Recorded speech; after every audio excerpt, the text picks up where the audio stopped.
أعوذ بالله من الشيطان الرجيم بسم الله الرحمن الرحيم वजीफा for محتاجی से बचने के लिए.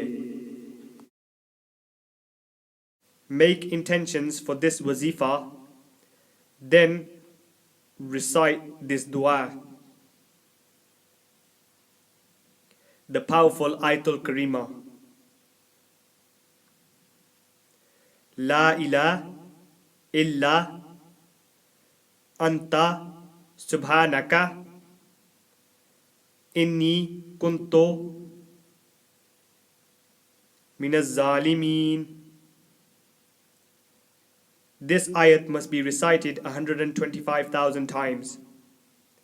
Recite this dua whenever you can, wherever you can, either on your own or with a group in no particular time span. It can be recited over weeks or months. Make dua over tabarruk after recitation for acceptance. Share tabarruk between family, friends, and neighbors.